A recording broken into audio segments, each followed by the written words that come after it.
રામ મંદિર અને હિન્દુત્વની વાતો કરીને લોકોના મત મેળવી ત્રણ ટર્મ સુધી સરકાર બનાવવા છતાં અત્યાર સુધી લોકસભામાં ભાજપના કોઈ સાંસદે જે વાત ન કરી એ વાત કોંગ્રેસના મહિલા સાંસદે કરી દીધી।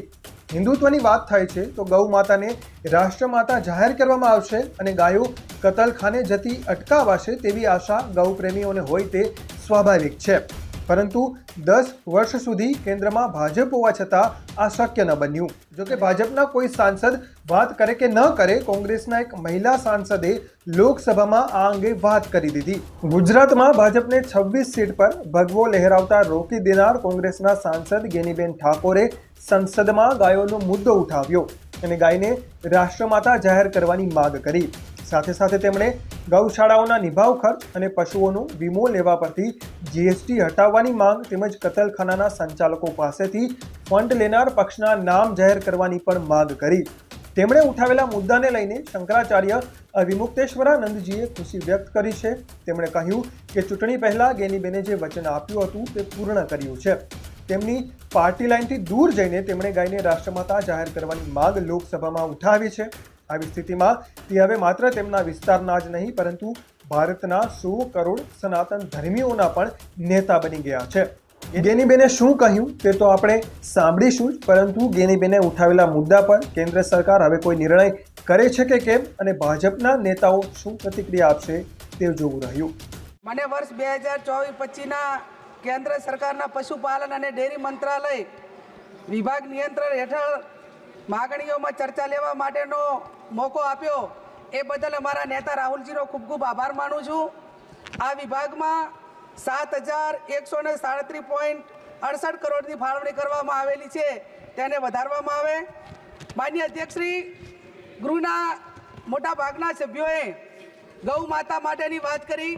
હું પણ ગૌ માતાની વાત કરવા માગું છું કે દેશના સાધુ સંતો મહંતો જ્યોતિષપીઠના શંકરાચાર્ય સ્વામી અવિમુક્તેશ્વરાનંદ સરસ્વતી મહારાજ પદયાત્રા કરીને ગૌ માતાને રાષ્ટ્રીય માતાનો દરજ્જો આપવા માટે સરકાર પાસે માગણી કરી રહ્યા છે।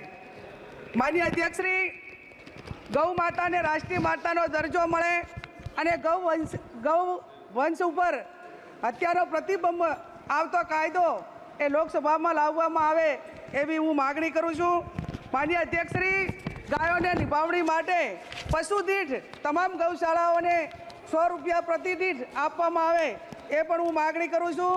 માન્ય અધ્યક્ષશ્રી, ગૌ માતાના દૂધમાંથી તમામ બનાવટો જે બનાવવામાં આવે તે ખૂબ ગુણકારી હોય છે અને જે આપણી પ્રાકૃતિક ખેતી હોય છે એ ખેતીમાં પણ ગાયના ગોબર માટેની ખૂબ જરૂર હોય છે। માન્ય અધ્યક્ષશ્રી, પશુની ખરીદી કરવામાં આવે અને પશુપાલક તેનો ઇન્સ્યોરન્સ લે છે ત્યારે એના ઉપર 18% જીએસટી લગાડવામાં આવે છે, તો એ જીએસટી હટાવી દેવામાં આવે એવી પણ હું માગણી કરું છું।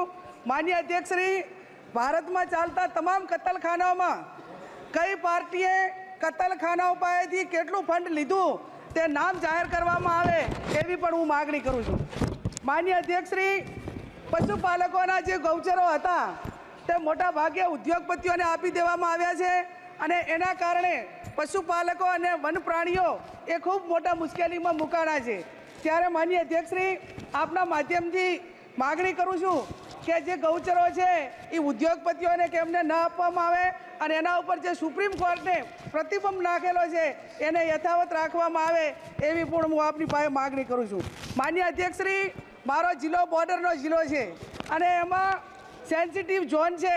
આ ઝોનમાં જે જંગલી પ્રાણીઓ છે એ પ્રાણીઓને જે જમીન ફાળવેલી છે એમાં મોટા ભાગે ઉદ્યોગો મીઠાના ઉદ્યોગો આવેલા છે, એના ઉપર પ્રતિબંધ મૂકવામાં આવે। માન્ય અધ્યક્ષશ્રી, મારો જિલ્લો એ પશુપાલન સાથે સંકળાયેલો છે અને પશુપાલન સાથે સંકળાયેલો છે ત્યારે મારા જિલ્લામાં બનાસકાંઠા જિલ્લાના ધાનેરા, દાંતીવાડા, પાલનપુર આ તાલુકાઓમાં સિંચાઈની વ્યવસ્થા નથી, એના ઉપર સિંચાઈની વ્યવસ્થા કરવામાં આવે એવી પણ હું આપની પાસે વિનંતી કરું છું।